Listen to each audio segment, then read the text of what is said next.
Hey, it's Glacier here for week 6 discussion board. I'm here to talk about a couple of stories that we read and discuss some themes. The first story I'm going to start with is The Worn Path. For this story, I thought morality and racism in storytelling.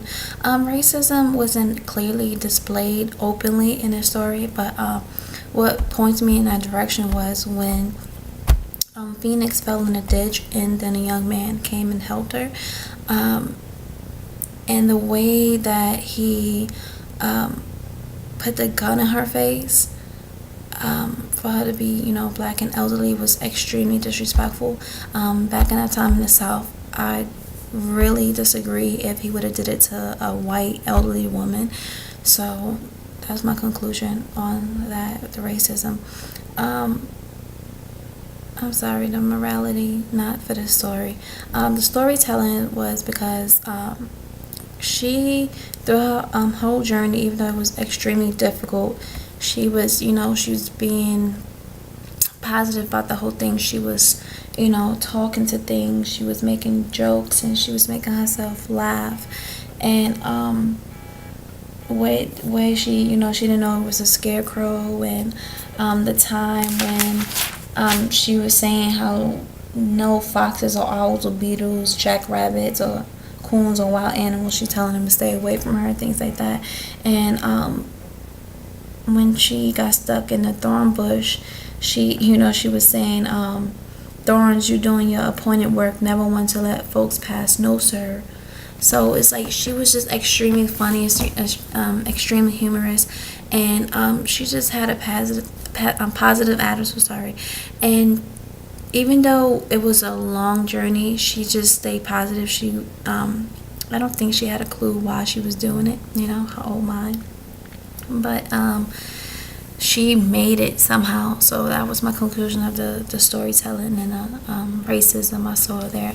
The other one was The Rose for Emily. This one was a little, I don't know, it was a little confusing, but the way that the black person, the Negro, worked for her, that shows the old South, when they had plantations and they had black people working for them. And also storytelling, because even though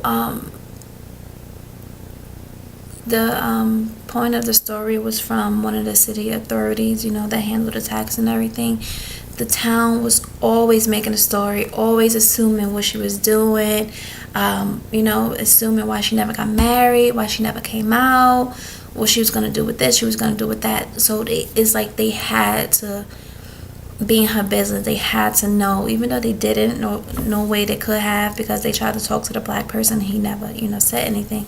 So that's what storytelling comes into me. Even though they had no clue was in reality what was happening with her, they made their own stories. They was all curious, always all nosy, and always watching out for her. Unfortunately for the Visitor of Charity, I could not find two themes. Only one I found was the morality, and it was because I felt that theme was appropriate for the story, because only thing I could think of is her go visit the old ladies. She didn't do it, with the right intentions. She did it, just to get points. And in that case, she wasn't prepared for what she was walking in on. She wasn't. She was not mentally prepared of the bickering between the two ladies, and how they live and how they talk to each other, and how stressful the situation was. She seemed extremely stressed. She seemed extremely fearful of these ladies, and she couldn't wait to leave. She really couldn't. I think she was kind of paralyzed in the beginning to get up and go, but after a while she got up and ran out, and didn't even give it a second glance. I hope y'all enjoy my video. Hope y'all comment. Thank you.